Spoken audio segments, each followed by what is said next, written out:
So see how the front two get off the line right about now. Away we go for the first of what we expect to be around about 10 or 11 laps in Formula V based on yesterday's running. Very even start from the front two pair. Maybe Quiddington's just slightly got his nose in front, although Kieran has now conceded. He did have a little bit of a run at it, but he has conceded and gives up position at the lead of the race to Quiddington. Oh, big double lock up there from, I think that was the 17 of Ash Clifford, nearly into the back of the number 82 of Rocco Spinley, but managed to pull it up just in time for turn one. Yeah, well, hopefully those front two tyres aren't a 50-cent piece by now, because that was a big double lock up. That was massive. Dragged a long way. But you can see this having the shock cover off shows you exactly what goes on underneath and the work that those shocks do. Yeah, absolutely. So in the front of the Sabre 02, there is a pair of shock absorbers for the front suspension. In the rear, it's a mono shock that goes and looks after the whole entire rear axle. And that's a bit of a change that the Sabre 02B out of the Sabre race car stable have this weekend for the very first time, which we'll allude to in a little bit of time, as there's a change of position there between Spinley and Hamilton. And so change for the lead as well up the back chute. Absolutely, change there as well. So far, the lack of bodywork for Clifford isn't hampering his progress too badly, but he is quite nicely tucked into the slipstream of the cars in front of him. So that will be sort of masking some of the normal impact. He's got Nick Jones in behind, who stayed where he has started in 6th. Windsor in 7th, and then Power in 8th. So very close to the top 8 being as they started this race. I'll tell you what, that bit of bodywork is definitely not hampering Clifford. He had a great run out of the final corner there. He goes straight past Hamilton. Brock Hamilton made a big error out of the last corner, dipped his right side wheels into the grass, and it holding his momentum down the straight. It's going to allow the 96 of Nicholas Jones there to slot into position number 4. He's got that. He's got that done too down the front chute. So yep, losing 2 spots there, Hamilton. He actually missed the start. He was playing a little bit with a line locker yesterday afternoon, so that's what caused him to drop off the front row of the grid. And then he missed the gear change from 2nd to 3rd. Normally, it's on the 1st to 2nd gear change that you do it. You just sort of accidentally miss the shift, but because you've got to go cross the gate and into the H up to the 3rd position in the on the right-hand side of the shifter, it's a very easy thing to do if you don't get that roll right. And of course, being frustrated or flustered, having missed the start off the line, very, very easy to miss a gear change there. But he fought back and he did a really, really good job to come home in 3rd place there yesterday after ballsing up the start. And now he's got a bit more work to do. Seasoned veteran in Nick Jones right on his tail. Fantastic battle here for positions 5, 6, 7 and so on. These guys swapping their positions up and down the front and back straight. The battle at the front hasn't really changed. I get the feeling that Quiddington is just sitting behind for now. He's had a bit of time now to think about where he can set this move up to pass Andre Kieran. It might be this time by down the front straight. He's right up the gearbox in the race leader. Yep, here we go. Hamilton now starting to try and pull away from Jones, who looks like he might lose a spot to Clifford down the front straight here as well. Just as that was starting to become a big old freight train for about 4th on back to about 8th. So that pack is now starting to split away. This group here, nice little tight bunch of cars. So Spinley, the quickest of those 3 cars. He was 0.3 of a second quicker than the leaders ahead of him. A bit of a half slide there for Quiddington, just negotiating turn number 3. And onto the back chute for the 3rd time. Back straight here with 11 minutes to go on the clock. Your quickest lap of the race is Rocco Spinley, the car in 3rd, minding his own business, watching the front 2 battle it out. He's done a 1:28.3. It's a 3/10 quicker than your race leaders, who have both done 28.6s, almost identical times there on the board, as the 32 is now in command in the lead of this race. Down through the S's, into Danny Norm Road corner, and a slight lock up there. I'm not sure if that was the rear tyres of Andre Kieran or the fronts of Quiddington. Very close to work that one out. Now, the 3 of them are working together, more importantly. So they're slowly starting to open the margin, and they're trying to do that so Hamilton doesn't close in on them over the course of the next half a dozen laps or so. Let's just see what the readout is this time as they get across the line. We will see the times pop up. Kieran across the line, 28.7, 28.8 for Quiddington, 28.8 for Spinley, 28.8 for Hamilton as well. So the gap's sort of around about 2.2 seconds from the back of Spinley to the front of Hamilton. So they're just maintaining the gap at the moment. As Hamilton's now got about a second on Nick Jones. who himself is ahead of Malachi Windsor, Ash Clifford, Darren Power. And then the last two cars inside the top 10, you've got Shane Purvis and the number 93 of Grant Kelly. It's great to actually talk to a couple of these rookie drivers. We've got 5 of them in the field this weekend. Grant Kelly at the moment is the best placed of those. He's no stranger to Formula V. He's actually been racing in historic Formula Vs. There he goes. He's been racing in historic Formula Vs for 10 years. So it's about time that he said he joined the bigger boys and joined the faster cars. He's actually purchased an ex-Dylan Thomas Stinger CNC or CXC racing cars. A colour scheme very, very familiar. The blue, yellow and red. And halfway through the year, they're planning to give that car a bit of a freshen up, bit of a birthday, bit of another livery change, and get back out. But good to see that some drivers coming from karting, especially some of the younger generation out of the Acura stable, but then also seeing some of the older drivers that have had a bit of experience in other categories, but are new to this type of game, racing in Formula V. So as we're watching the front three, there's also the time interval below showing 5th, 6th, and 7th. That's between Jones, Malachi Windsor, and Ashley Clifford.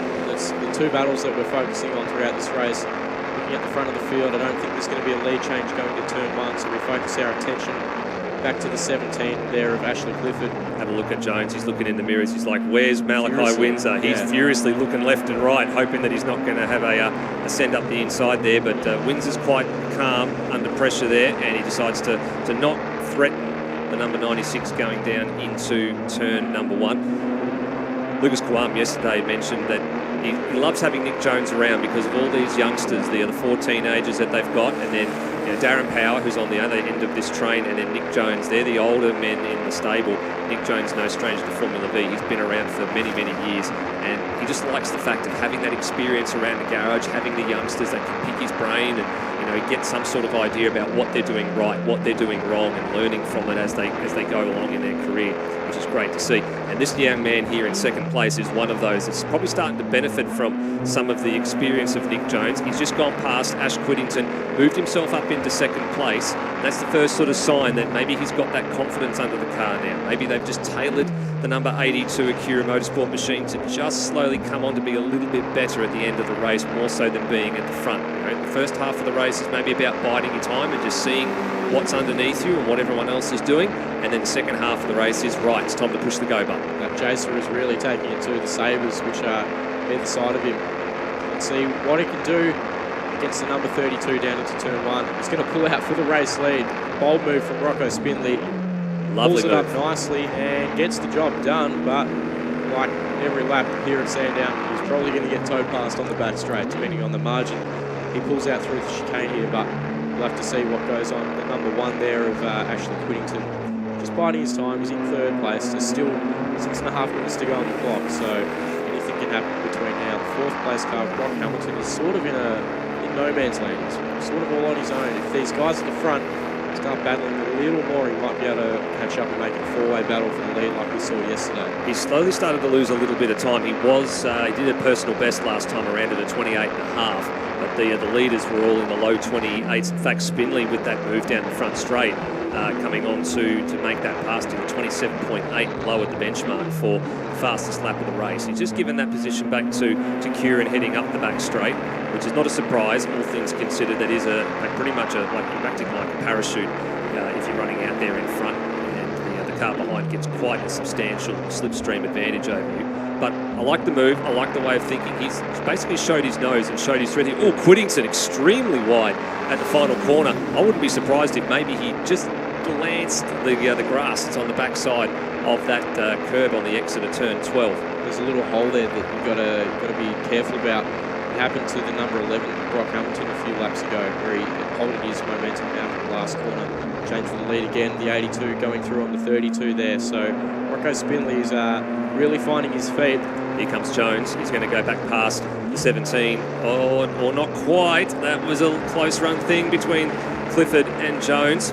And Power just sitting back there waiting to see what's going on, as well as Malachi Windsor. I noticed in the back of shot 2, Grant Kelly has now managed to get past the number 6, Shane Purvis. He's now up to 9th. So he's having a great little exchange there. And Cameron Bell, who finished inside the top 10, his first top 10 finish yesterday, he's not far off the back of Shane Purvis either.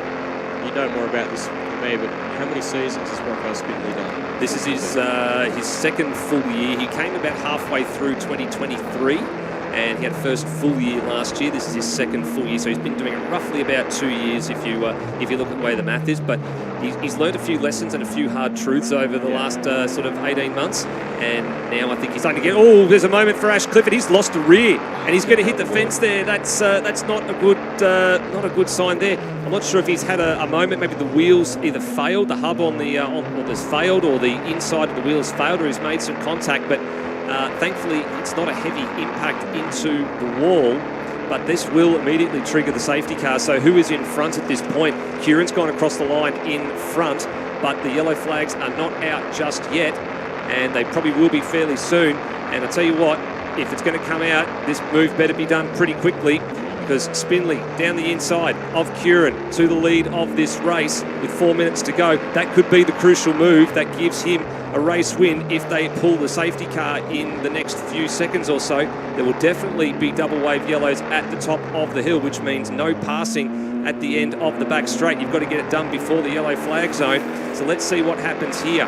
Hamilton's actually closed in a little bit on these three over the last lap or so. But what is about to happen when we get to the top of the hill? Keep an eye on it. We're waiting to see if there's anything that stops a pass from happening at the top of the hill. There goes the next three, which I think is that's Jones, Power, and Malachi Windsor. There's Grant Kelly. It is double wave. Double wave yellows. Double wave the back straight. All right, there we go. So double wave yellow. So they're quite happy then to leave that where it is. That means there's no debris in the way that's going to cause this to be pulled up. So happy to let the last 3 minutes shake out. So good decision from the officials upstairs to let this race continue. And, well, the cars have now seen what's going on there. Good to see Ash getting out. That's a positive, and it is a little bit tricky to mount those tyres there and get going. But good to see he's out of the race car and okay. Bit of diagnosis for the Silver Fox crew to work out what happened there after this. Let's have a look at the replay. Oh, yeah, the wheels parted company. So I think that's a failure of the wheel rim, quite rare. And where's that wheel come to rest? I reckon it's maybe sitting in the fence in the other turn 6-7 sort of runoff area. Yeah, or perhaps on Dandenong Road over the fence. Oh, hopefully their car hasn't worn that through the windscreen. But change for second position, the number one. They're coming up to a bit of track here of Jerry Portelli. Yeah, Jerry Portelli is going to probably get out of the way up the back straight here. And Hamilton's right with this crew now. He's worked his way nicely back into this lead group of 3 cars. It's now a 4-car pack that's going to sort this one out over the next 2 minutes. So that was smart from Ashley Whittington. He tucked in as much to the toe as that lap car was giving him. And he's pulled out a fair margin here. These guys behind him are going to have to sort this position out before they get to the yellow flag zone. So the 82 is going to have to back out down through Dandenong Road. And then the green flag point comes at this left-hander here at the bottom of the hill. So then they can get back on in racing. Whittington had to cut the back of the chicane there as well. I'm just noticing more and more and more little bits of spots of rain appearing on the camera lens at the bottom of Dandenong Road there as well. So there's definitely this little bit of inclement weather still hanging around. It's not been significant enough to be a factor in this race, and I'm hoping it stays that way.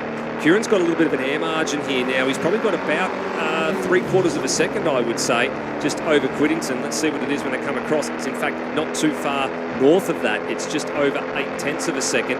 That could prove to be fairly crucial if he can maintain this margin and even extend it just a little bit with some good driving through some of the opening couple of corners. He might be able to open up a margin that can't actually be overhauled. I'll tell you what, that's a very brave move from Spindley around the outside of turn 1. He'll be in position for 2 here to grab 3rd place away from Hamilton. That's music to the ears of Ash Whittington, who's now getting up the road from this 2. I get the feeling that we'll see up the back straight, but I reckon the horse is bolted. I reckon Andre Kieran has got a big enough gap here where he can start to weave up the back straight and break the toe. Yeah, definitely. It's definitely turned into Andre Kieran's race to lose here. Yeah, I agree with you on that one. He's trying to stay to the left-hand side as much as possible, and that margin is not getting any smaller. He's back in the field here.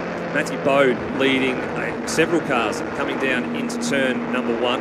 You've got Charlie Richardson, who's just ahead here of Mick Fisher, Phil Gardner, and who's that at the back? Is that Shane Purvis?